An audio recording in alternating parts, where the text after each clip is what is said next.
Hello and welcome to Ankit Chaudhary education. And आज की class में गाइस डिस्कस करने वाले हैं पास्ट ईयर के questions from the chapter AC class 12 physics. Screen पे जो सबसे नीचे क्वेश्चन दिया गया है यहाँ पे, इस क्वेश्चन से हम शुरुआत करने वाले हैं बिकॉज ये सारे हमने पहले ही एक वीडियो के थ्रू डिस्कस कर लिया था। तो आज का जो पहला सवाल है यहाँ से बोला हुआ है कि obtain the expression for the energy density of magnetic field B produce in the inductor.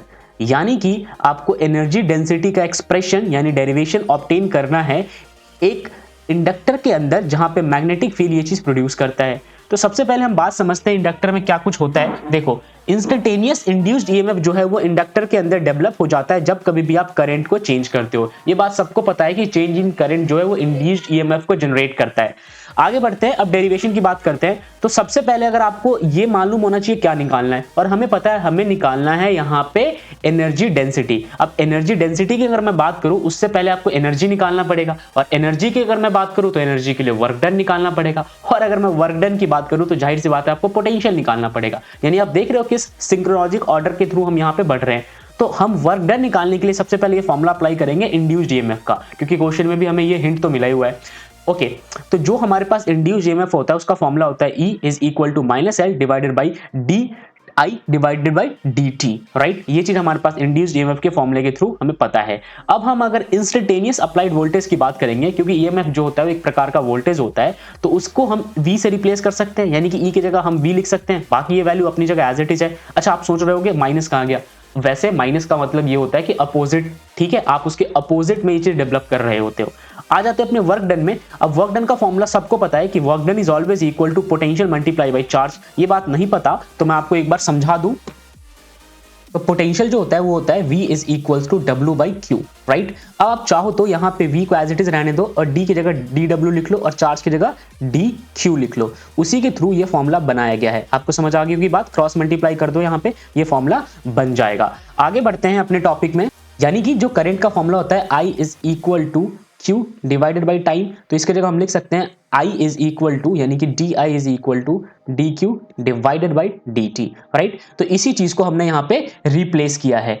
तो अब जब आप इस पूरे वैल्यू को यहाँ पे रिप्लेस कर दोगे DQ के पास, आप देखो ना DQ क्या बन जाएगा, DI मल्टीप्लाई बाई DT। यही चीज यहाँ पे किया गया है। DI छोड़ो, आप यहाँ पे I इंटू में DT लिख लो, राइट। अब जो लेफ्ट हैंड साइड में DW है वो अपनी जगह पे एज इट इज रहेगा, और यहाँ पे आप ध्यान से देखो जो V है ना, V की जगह हमने वैल्यू रिप्लेस कर दी है पूरी, ठीक है, क्योंकि V की वैल्यू है L DI divided by DT। तो हम इस V की जगह L DI divided by DT लिख लेंगे। इसके नीचे जो DT होगा इससे ये वाला DT कट जाएगा, बाकी I अपनी जगह पे है, और जो DI है, राइट, ये ऊपर वाला जो DI यहाँ पे आएगा वो अपनी जगह पे रहेगा। इसके बाद हम क्या करेंगे, इंटीग्रेशन करेंगे। दोनों साइड को जब आप इंटीग्रेट करोगे तो DW की वैल्यू W निकल के आएगी। यहाँ पे L जो है वो कांस्टेंट है, मगर I का इंटीग्रेशन I स्क्वायर होता है, और क्योंकि अगर ऊपर पावर बढ़ा है तो वही पावर डिवाइड करना पड़ता है, इसलिए यहाँ पे 2 आ गया नीचे।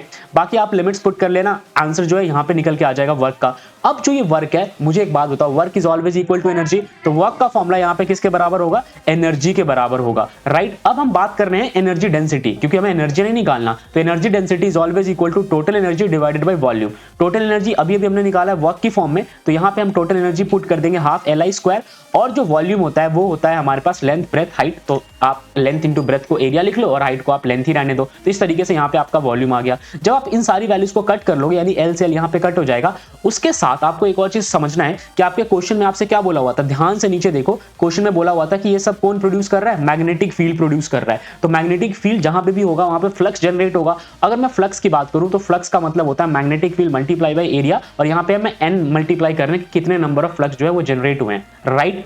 अच्छा, इनको अगर आप ओवरऑल सॉल्व करोगे तो ये L इंटू में I निकल के आता है। अब यहाँ पे LI दिख रहा है आपको, इसकी जगह आप NBA रिप्लेस कर दो, राइट। यहाँ पे हमने रिप्लेस कर दिया NBA। नोटिस करो आप यहाँ पे, ये देखो B is equal to mu naught NI divided by L, ये हमारे पास मैग्नेटिक फील्ड का फॉर्मूला होता है। हमने इसका इस्तेमाल क्यों किया, क्योंकि क्वेश्चन में ही पूछा हुआ था कि जो एनर्जी डेंसिटी है वो किसके द्वारा प्रोड्यूस किया जाता है, मैग्नेटिक फील्ड के द्वारा प्रोड्यूस किया जाता है इंडक्टर के अंदर। तो यहाँ पे हमने ये फॉर्मूला लगा लिया। अब इस फॉर्मूले के अकॉर्डिंग L निकालो, लेफ्ट हैंड साइड में L चला जाएगा, B जो है ये देखो, ये L इसके साथ मल्टीप्लाई हो जाएगा, राइट, और यहाँ पे म्यू नोट N जो है वो नीचे आ जाएगा। तो हमारे पास जो ये L है ना, ये दिख रहा है आपको यहाँ पे I, सॉरी, ये जो करंट की वैल्यू दिख रही है, ये करंट की वैल्यू निकल के आएगी BL divided by mu naught into में N।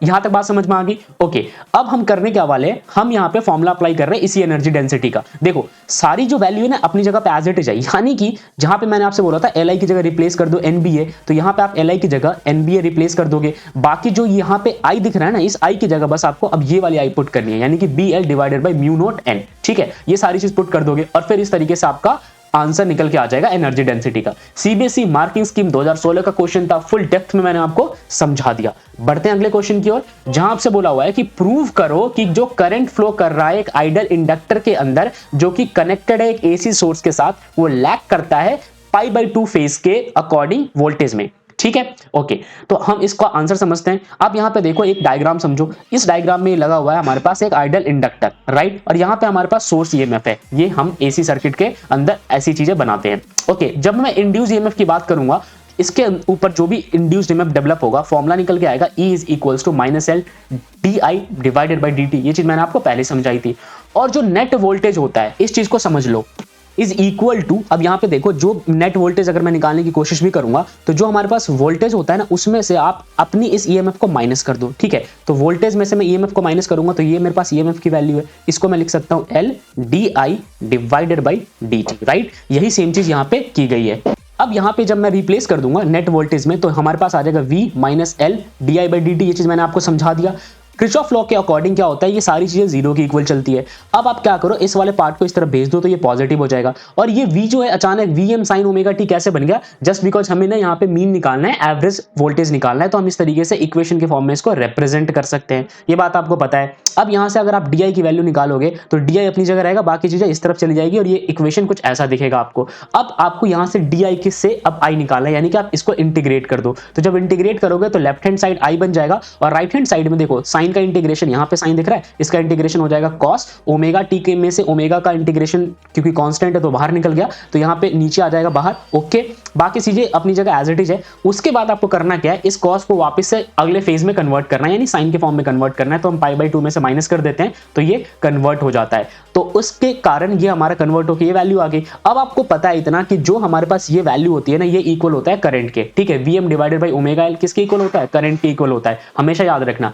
तो हम यहाँ पे कह सकते हैं कि ये जो चीज दिख रहा है ना, ये फ्रीक्वेंसी, तो यही हमारा π/2 जो है जिससे ये लैग कर रहा है, दैट इज योर फेज। तो हमसे पूछा हुआ था प्रूफ करो, हमने π/2 फेज को प्रूफ कर दिया करंट और पोटेंशियल के केस में। ठीक है, ओके, आगे बढ़ते हैं, डिस्कस करते हैं अगला सवाल, जहां आपसे बोला हुआ है कि एक इंडक्टर है, सेल्फ इंडक्टेंस की वैल्यू 100 mH है और एक बल्ब को आपने कनेक्ट कर रखा है इस सर्किट में सीरीज के अकॉर्डिंग। ठीक है, एसी सोर्स आप प्रोवाइड कर रहे हो जिसके आरएमएस वोल्टेज है 10 वोल्ट, 50 हर्ट्ज जो है उसकी फ्रीक्वेंसी है। ये पाया गया कि जो इफेक्टिव वोल्टेज है सर्किट के अंदर वो π/4 से वैरी करता है, यानी उसका जो फेज है वो π/4 से वैरी करता है। आपको इंडक्टेंस कैलकुलेट करना है उस इंडक्टर के अंदर और साथ में आपको एवरेज पावर जो डिसिपेट हो रहा है सर्किट में वो भी कैलकुलेट करना है अगर करंट 1 एम्पियर का फ्लो करेगा पूरे सर्किट के अंदर। तो ये बहुत आसान सवाल है। देखो आपके पास जो है ना इंडक्टर की इंडक्टेंस की वैल्यू दे रखी है 100। ठीक है, एवरेज पावर का फॉर्मूला आपके पास होता है P is always equal to VRMS IRMS multiply by cos phi. ठीक है, cos फाई वही आपका फेज हो गया। VRMS की वैल्यू 10 है, आप यहां पे देख सकते हो। ठीक है, और यहाँ पे IRMS की वैल्यू दे रखी है 1। ठीक है, आप यहाँ पे देख लो, ये 1 एम्पियर करंट जो है फ्लो कर रहा है, दिख गया होगा आपको यहाँ पे। और जो आपके पास फाई की वैल्यू है वो है π/4। तो सारी वैल्यूज पुट कर लेना, आंसर निकल के आएगा 10 डिवाइडेड बाई √2 इंटू में W, और ये W वॉट को रिप्रेजेंट कर रहा है। तो इस तरीके से आपका ये आंसर आ गया। आप रेशनलाइज कर लोगे तो 5√2 भी निकल के आएगा। सीबीएसई मार्किंग स्कीम 2016 का ये क्वेश्चन था। तो ये था आज का हमारा टॉपिक ऑफ द डिस्कशन, जहां पे हमने पास्ट ईयर के क्वेश्चन डिस्कस किए थे। अब मेरा साथ खत्म, कुछ क्वेश्चन जो आपको सॉल्व करके लाने हैं वो स्क्रीन पे ये रहा। स्क्रीन पे दिए गए क्वेश्चन को आप या तो स्क्रीनशॉट ले लो या फिर वीडियो पॉज करके नोट डाउन कर लो, जैसे मर्जी वैसे कर लो, बट सारे बच्चे कमेंट सेक्शन में इसका आंसर करेंगे, सभी पार्टिसिपेट करेंगे। आंसर सही हो गलत हो इससे कोई फर्क नहीं पड़ता। तो मिलते हैं अगले वीडियो में, तब तक के लिए जय हिंद।